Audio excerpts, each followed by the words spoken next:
आप सब कैसे हैं? आई होप कि आप अच्छे होंगे और अपनी पढ़ाई को बहुत अच्छे से कर रहे होंगे, ऐसी मेरी आपसे उम्मीद है।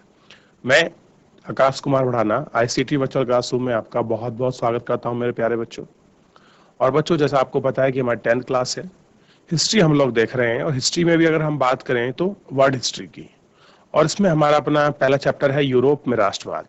और यूरोप में का जो एक देश है फ्रांस, हम उसकी कहानी को लेकर, उसकी वो जो क्रांति है उसको लेकर हम अपने चैप्टर की तरफ आगे की दिशा में आपका बढ़ रहे हैं। और हम आपका देख रहे हैं कि आपका बच्चों किस प्रकार से यूरोप में आपकी समानता, आपकी स्वतंत्रता और जो कानून है वो आपका राजशाही ना होकर लोकतांत्रिक हाथों की तरफ आपका जा रहा था, जनता के शासन की तरफ आपका बढ़ रहा था। उसमें कौन कौन से नव परिवर्तन हो रहे थे, क्या क्या नई नई चीजें वो ऐड हो रही थी, लोगों को किस प्रकार से आपको स्वतंत्रता मिल रही थी, मजदूरों के लिए कोई ऐसा प्रतिबंध नहीं था। साथ में जो आपके साहूकार थे, जो व्यापारी वर्ग था, कोई उन पर आपका ऐसा करारोपण नहीं हो रहा था। जमींदार की आपकी मुक्ति हो रही थी, आम किसान को कोई आपका कर नहीं देना था, आम जनता से किसी प्रकार के अन्य ऐसे टैक्स नहीं वसूले जा रहे थे। यानी कि जनता अपने आप की एक नई आजादी का जश्न वो आपके मना रही थी, एक नया स्वाद वो आपका चख रही थी। क्योंकि जब किसी को नए बदलाव मिलते हैं तो उनका स्वाद बहुत अनोखा होता है, आपका यूनिक होता है। क्योंकि चीजें जब व्यवस्थाएं आपकी पुरानी से नवी आपकी नवीन होती हैं तो बहुत सारी चीजों का एक अनुभव बहुत अलग होता है। उसी अनुभव का आनंद इस समय आपके फ्रांस के लोग आपका ले रहे हैं, जो हमने अपने चैप्टर के माध्यम से पढ़ा। मैं कल आपको एक छोटी सी इमेज दिखा रहा था और वहाँ हम लोगों ने जो अब था अपना चैप्टर लास्ट किया था, और कंटेंट में मैं आपको बताऊंगा कि हम लोग कहाँ तक पढ़ चुके हैं। फिर उसके बाद हम लोग जो है उससे आगे अपना लेक्चर प्रारंभ करेंगे। क्लियर है? अगर कोई चीज आपको समझ नहीं आई है, कोई आपका डाउट है, कोई आपका प्रश्न है, तो लाइव जुड़कर चैट के माध्यम से आप हम तक अपना जो है बच्चों अपना प्रश्न भेज सकते हैं हम तक। चलिए हम चलते हैं डिजिटल बोर्ड की तरफ। देखिए बच्चों, कल हम लोग ये वाला जो इमेज है, इस इमेज को हम लोग आपका देख रहे थे। क्या कर रहे थे? इस इमेज को हम लोग आपका देख रहे थे और इसी के साथ हम लोग अपनी सारी चीजें थी एक्सप्लेन हम लोग आपका कर रहे थे और अपना आगे तरफ बढ़ रहे थे। तो कल हमने जो बात की थी, कल हम बात कर रहे थे आपकी सहूलियत तक, कि यहाँ तक हम लोग अपना जो था अंतिम लेक्चर अपना पढ़ा चुके थे। हमने कहा था कि मानक भात था नाप और एक राष्ट्रीय मुद्रा से एक इलाके से दूसरे इलाके में वस्तु और आपके पूंजी के आवागमन में सहूलियत होगी। इस तरह की हम लोग आपकी बात कर रहे थे। इसमें देखिए, तो इतना हम लोग आपका पढ़ चुके थे, लेकिन उससे पहले मैं छोटा सा एक आपको रिवीजन भी करवा दूं। देखिए, जब हम पिछले जो आपके लेक्चर में जो हम लोग वो आपका पढ़े थे, तो हमारी कोशिश क्या थी, हम देख रहे थे कि कैसे आपका नई नई चीजें आपके जन्म हो रही थी, कैसे लोगों को अपनी संपत्ति का सुरक्षा का अधिकार मिल रहा था, कैसे उनके जो आपके प्रशासनिक आपकी चीजें थी वो आपकी सरल हो रही थी, भू दास्ता जागीरगरी इन सब से आपकी मुक्ति मिल रही थी, और नई नई आजादी जो थी सब उसका कानून जो था उसका नया जो स्वाद आप लोग वहां के लोग आपका चख रहे थे। और एक समान कानून की बात की जा रही थी कि एक समान कानून है क्या, इन सब दिशा में आपका बहुत अच्छे से आपका काम हो रहा था। क्लियर है? इतना हम लोग अपने लेक्चर के माध्यम से इसको देख पाए थे। अब बढ़ते हैं आगे की तरफ। लेकिन जीते हुए इलाकों में स्थानीय लोगों की फ्रांसीसी शासन के प्रति मिली जुली आपकी प्रक्रिया थी। कह रहे कि जो फ्रांसीसियों ने जो अपना शासन खड़ा किया था, उस शासन में जो भी उन्होंने अपनी अपनी प्रतिक्रियाएं दिखाई, वो बच्चों कैसी थी? कहाँ के लोगों की? फ्रांस के स्थानीय लोगों की। वो उनसे क्या थी आपकी मिलती जुलती प्रक्रियाएं थी, यानी कि सेम उनके रिएक्शन उन जैसे ही थे। शुरुआत में अनेक स्थान जैसे हॉलैंड और स्विट्जरलैंड और साथ ही कई देशों शहरों जैसे ब्रसेल्स, मेज, मिलान और वारास में फ्रांसीसी सेनाओं का स्वतंत्रता का तोहफा देने की वालों की तरह है स्वागत किया गया। मगर यह शुरुआती उत्साह शीघ्र ही दुश्मनी में बदल गया जब यह साफ होने लगा कि नई प्रशासनिक व्यवस्थाएं राजनीतिक स्वतंत्रता के अनुरूप नहीं थी। अब देखिए हुआ क्या कि जितनी भी आपकी नई राजनीतिक जो आपकी व्यवस्था का आपका जन्म हो रहा था, वो किसके अनुरूप नहीं थी आपका बच्चों? राजनीतिक स्वतंत्रता के अनुरूप नहीं थी। बढ़ते हुए कर, सस्पेंसिस सेंसरशिप और बाकी यूरोप को जीतने के लिए फ्रेंच सेना ने में जबरन भर्ती हो रहे नुकसान प्रशासनिक परिवर्तन से मिलने फायदों में कहीं ज्यादा नजर आने लगे। अब देखिए, अब जो भी आपका था, इन सब चीजों में जो आपके बदलाव आ रहे थे, चाहे बदलाव आपका प्रशासनिक सेवाओं को लेकर हो, चाहे आपका जबरन आपके भर्ती को लेकर हो, उन सब से जो आपको परिवर्तन दिखाई दे रहे थे, उनके फायदे कहीं ज्यादा आपके हमको नजर आने लगे थे। ये हम लोगों को इसमें देख रहा था। थोड़ा आगे तरफ आपका बढ़ चलते हैं। देखिए क्या हो रहा था आपका, हमको उनके फायदे जो इम्पैक्ट हैं वो आपको दिखाई दे रहे हैं। अब देखिए, एक हमको चित्र दिखाया गया है, फिलहाल आपको इसको देखिए, इसको पूरा चित्र को आप इसको देखिए कि किस तरह से एक डाकिया है जो डाक लेके जा रहा है, उसकी डाक से आपकी चिट्ठी निकल रही है। पूरा एक्सप्लेनेशन आपको चित्र में दिया गया है। मैं बच्चों आपको यूरोप में राष्ट्रवाद के निर्माण की तरफ हम लोग बढ़ रहे हैं। अभी तो हमने बेसिक पढ़ा है, ठीक, और इसी में आपकी जो दूसरी यूनिट है, हम आपका उसकी तरफ आपका बढ़े हैं। लेकिन अगर हम लोग इसी की बात करें आपको इसी में, तो एक बार हम लोगों को आपका पीछे की तरफ बढ़ना है, और पीछे की तरफ बढ़ने के बाद हम लोगों को एक बार थोड़ा सा मैप देख लेना चाहिए। जब हम लोग मानचित्र देखते हैं तो चित्र देखने से हमको एग्जैक्ट जो लोकेशन होती हैं, उन लोकेशन का हमको ज्ञान बड़ा अच्छा हो जाता है, हमको चीजें बड़ी सही पता लगती हैं। अब देखिए, सबसे पहले आप फ्रांस को देखिए। ये है फ्रांस, ये है आपका स्विट्जरलैंड, ये आपका नीदरलैंड, ये इंग्लैंड है, और ये है आपका ग्रेट ब्रिटेन। ये आयरलैंड है, ये स्कॉटलैंड है, ये डेनमार्क है, क्लियर है, ये होवर है, ये आपका स्वीडन है, ये आपका नॉर्वे है, ये आपका पोलैंड है, ये ऑस्ट्रिया है, ये हंगरी है, रोमानिया, बुल्गारिया, सर्बिया, क्लियर है। ये इतने देश देखे, और आप थोड़ा सा आप ऊपर की तरफ बढ़ेंगे तो आपको दिखाई देगा पुर्तगाल, स्पेन, मोरक्को, अल्जीरिया, आपको टूनिसिया, ये सारी चीजें आपको मिलेंगी। और चीजों के नाम नहीं पढ़ा, लेकिन जो मेटर, और ये है ओटोमन साम्राज्य, हम इसको भी आपका पढ़ेंगे और इसको भी हम आपका देखेंगे, क्लियर है। तो सबसे पहले फ्रांस को देखिए। अगर फ्रांसीसी सेनाओं ने अगर कहीं किसी क्षेत्र पर आपका कब्जा भी किया था, तो अगर आप उसका रीजन देखेंगे, कब्जे वाले रीजन का, तो जाहिर सी बात है कि यही जो आपका फ्रांस का नक्शा है, यही वो आप एक क्षेत्र पर ही क्या रहा होगा, आपका फ्रांसीसी सेना है वही रहा होगा, और जितना भी नियम कानून बना होगा इसी क्षेत्र के लिए आपका निगमन हुआ होगा, इसी क्षेत्र के लिए ये सारी चीजें हुई होंगी। बच्चों आप इसको समझ सकते हैं, क्योंकि ये जो फ्रांस वाला मैप है आपको इस पर दिखाई दे रहा है, तो पता होना चाहिए फ्रांस की स्थिति कहाँ बनी हुई है, कैसी स्थिति में, क्लियर है। चलिए आगे देखिए, थोड़ा सा हम लोग पीछे की तरफ एक बार फिर रुक करते हैं, क्योंकि जब हम लोग चैप्टर शुरू कर रहे थे, कुछ चीजों को हमको शुरुआत से समझने में ज्यादा अच्छा होता है। जैसे हम लोग इसमें पहला ही चैप्टर हम लोग देखे थे कि फ्रांसीसी क्रांति, क्या देखे थे हम लोग, आपका फ्रांसीसी क्रांति और राष्ट्र का विकास। तो इन सब चीजों की तरफ हम लोग वो आपका बढ़ रहे थे, ठीक। इसको पूरा हम लोग एक एक चीज सारी देख कर हम लोग आगे बढ़े, और चैप्टर नंबर 1 को हम लोगों ने इसी में अपना जो था बहुत अच्छे से आपका फिनिश किया। ये जो इसकी पहली यूनिट थी, उस पहली यूनिट में हम लोग सारी चीजों को देखकर समझे, पढ़े और जाने। अब हम लोग इसी में आपका देखिए दूसरे चैप्टर की तरफ को आपका बढ़ रहे हैं, यूरोप में राष्ट्रवाद का निर्माण। क्या बढ़ रहे हैं, दूसरी यूनिट है इसकी, यूरोप में राष्ट्रवाद का निर्माण। अब आपको पता होना चाहिए कि यूरोप में किस प्रकार से आपका राष्ट्रवाद का निर्माण हुआ, ये आपको समझना है। कुछ महत्वपूर्ण आपको तिथियां मिलेंगी, कुछ आपको डेट दिखाई देंगी। इन सब चीजों को आपको पढ़ना है और इन सब चीजों को आपको समझना है कि कैसे ये तिथि थी, कैसे डेट थी, और क्या ये आपकी महत्वपूर्ण थी, कैसे इनकी स्थिति रही। इन सब चीजों को अगर आप समझते हो, देखते हो, तो कुछ भी चीज ऐसा नहीं है बच्चों जो आपके लिए टफ हो जाए, आपको समझ ना आए, ठीक। अब देखिए, अब इसी की हम लोग दूसरी यूनिट है, इसी में यूरोप में राष्ट्रवाद का निर्माण। अब देखिए, अगर आप मध्य 18वीं सदी के यूरोप के नक्शे को देखते हैं, तो उसमें वैसे राष्ट्र राज्य नहीं मिलेंगे जैसा कि आज मिलते हैं।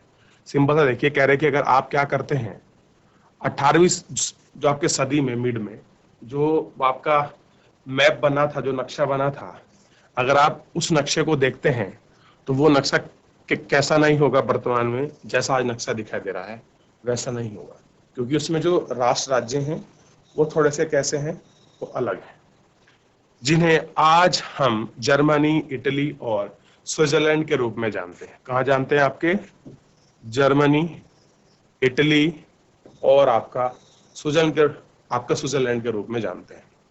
वे तब राजशाहियों, डचों और कैटनों में बटे हुए थे। कैसे बटे हुए थे? आपका कहीं आपका राजशाही चल रही थी, कहीं डिचियों का आपका राज था और कहीं कैंटनों का आपका राज में बटे हुए थे, यानी कि अलग अलग आपके क्षेत्रीय प्रशासन थे जिनमें उनका डिवाइडेशन था, जिनके शासकों की स्वायत्ता क्षेत्र थे और जितने भी वहां शासक थे सबके अपने अपने क्या थे, आपके इंडिपेंडेंट आपके क्या थे, क्षेत्र थे।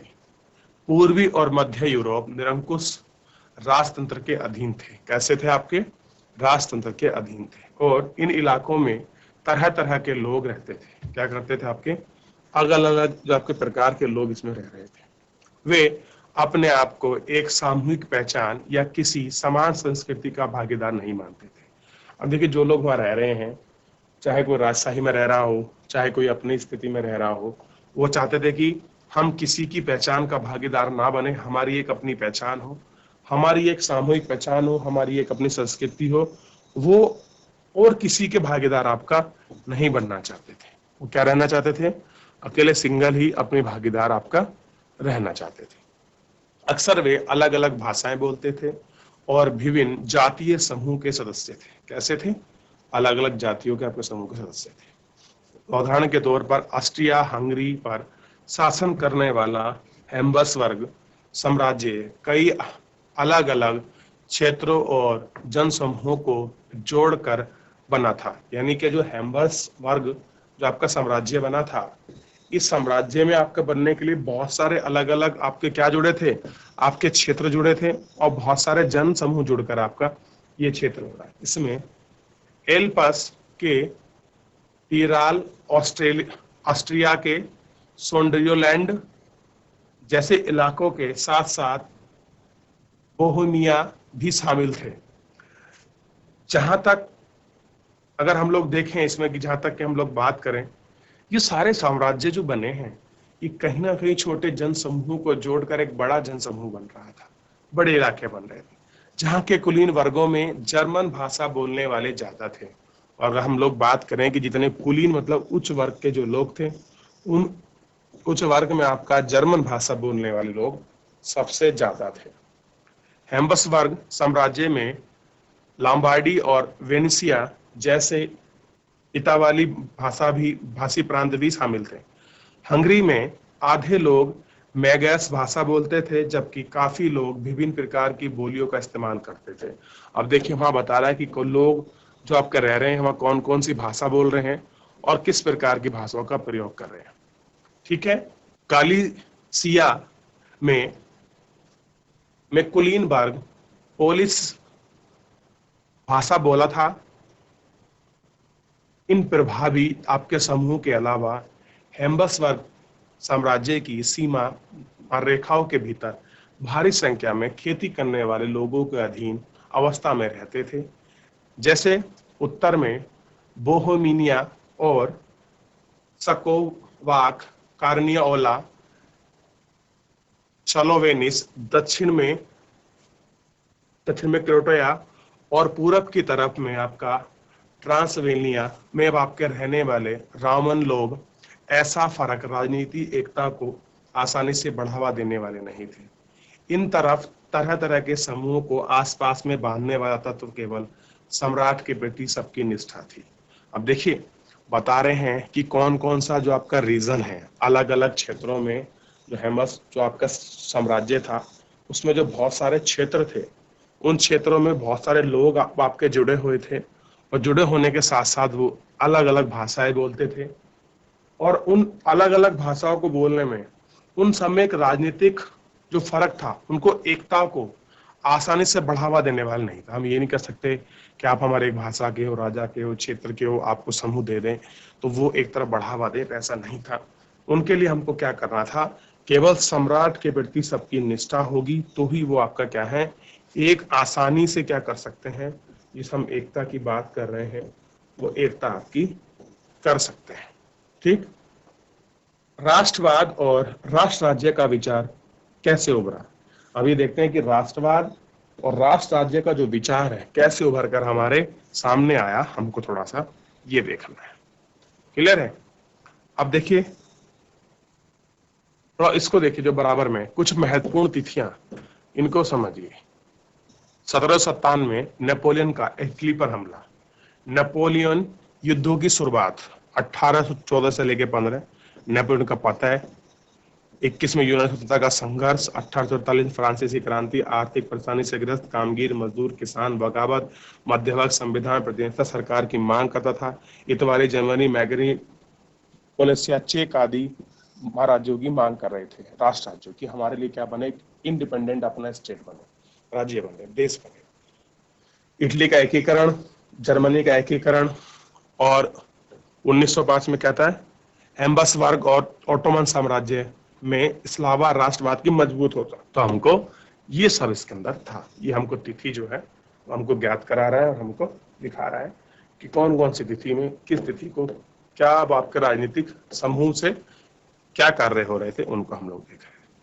अब देखिए, सबसे पहले आपको ध्यान रखना है कुलीन वर्ग और नया मध्य वर्ग। कुलीन मतलब जो बड़ा है, जो उच्च है, मध्य मतलब ना गरीब है ना अमीर, जो उसके बीच का जो वर्ग है। सामाजिक और राजनीतिक रूप से जमीन का मालिक कुलीन वर्ग यूरोपीय महाद्वीप का सबसे प्रभावशाली वर्ग था। अगर हम लोग बात करें कि जो मालिक वर्ग की बात करें, खास कर जो आपका किसका है, जमीन में, उस स्थिति में क्या था, जो कुलीन वर्ग था आपका यूरोप का, वो महाद्वीप में क्या था बच्चों, सबसे प्रभुत्वशाली। प्रभुत्व का मतलब इस आदमी का, इस वर्ग का दबदबा था, जो आपके कुलीन वर्ग थे। ठीक है। इस वर्ग के सदस्य एक साझा जीवन शैली से बंधे थे, और जहाँ के लोग थे जो उनकी अपनी जीवन शैली थी, उनकी सब एक सी ही जीवन शैली थी और उसमें वो आपका बंधे थे। जो क्षेत्रीय विभाजनों के आर पार व्यक्त थी, और कैसी, एक क्षेत्र दूसरी तरफ की चीजें थी। वे ग्रामीण इलाकों में जायदाद और शहरी हवेलियों के मालिक थे, यानी कि गांव में उनकी अच्छी खासी जायदाद थी, उनकी जमीन थी, शहरों में उनकी कैसी थी, हवेलियां थी। ये सब चीज इसमें थी। ठीक। आगे देखिए, राजनीतिक कार्यों के लिए तथा उच्च वर्ग के बीच में फ्रांच भाषा का प्रयोग आपका करते थे। अब देखिए, जो भी आपके राजनीतिक कार्य होते थे या उच्च वर्ग के जो भी लोग थे, वो किस भाषा को बोलते थे, आपका जो फ्रेंच की भाषा है उस भाषा का प्रयोग करते थे। उनके परिवार अक्सर वैवाहिक संबंधों में आपस में जुड़े होते थे, यानी कि जो उनके फैमिली थे, जो अपने फैमिली टर्म थे, वो कैसे थे, एक दूसरे के साथ वो आपका जुड़े हुए थे। ठीक है। कैसे में थे, एक दूसरे के साथ जो उनके अपने संबंध थे वो उनके साथ आपस में जुड़े थे।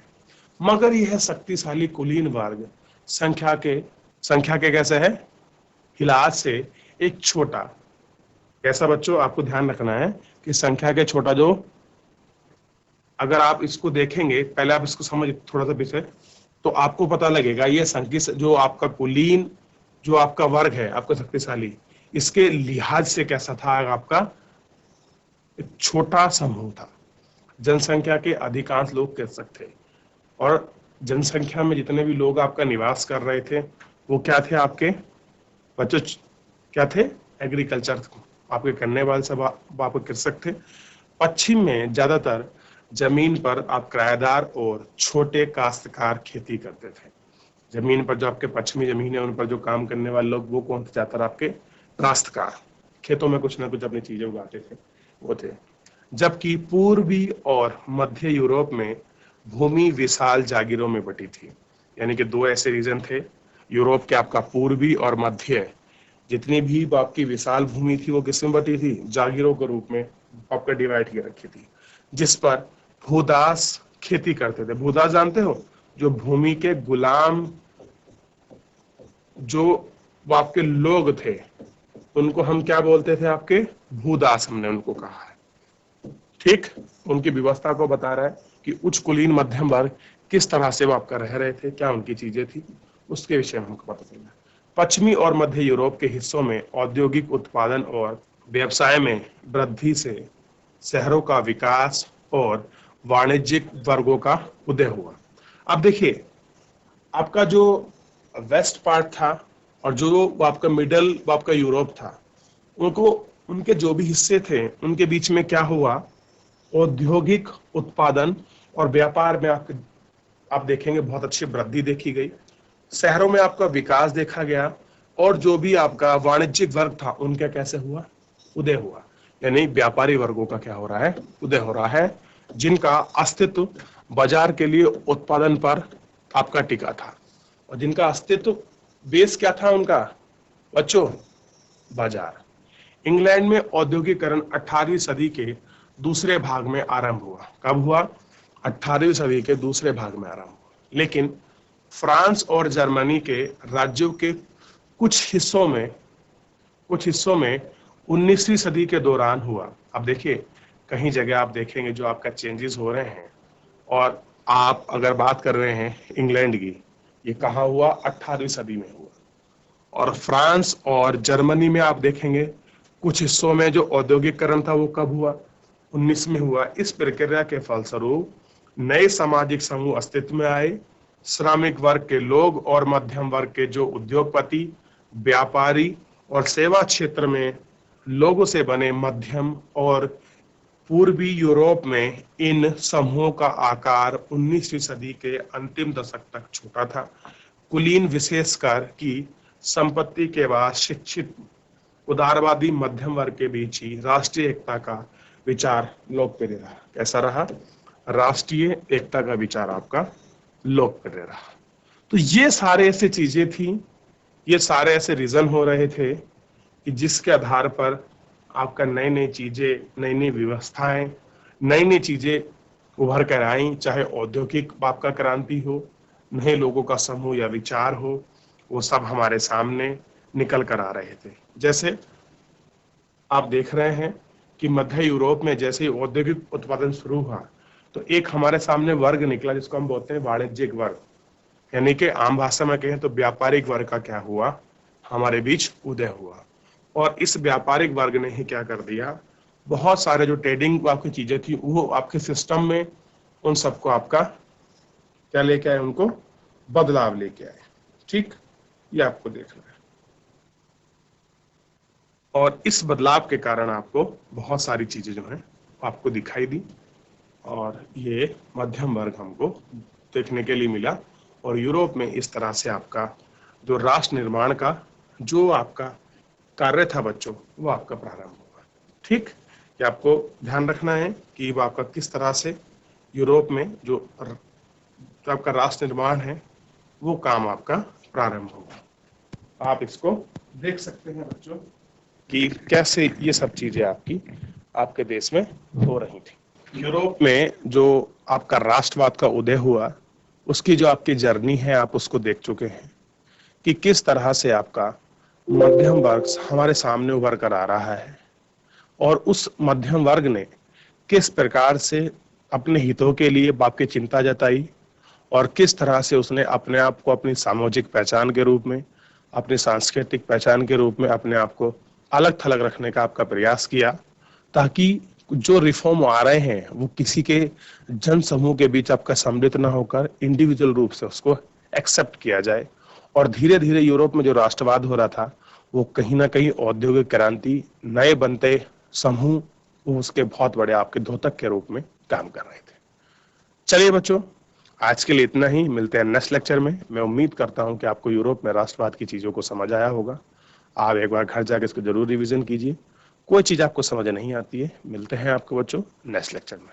तब तक के लिए अपना ध्यान रखिए, अपनी पढ़ाई को बहुत अच्छे से करते रहिए। धन्यवाद।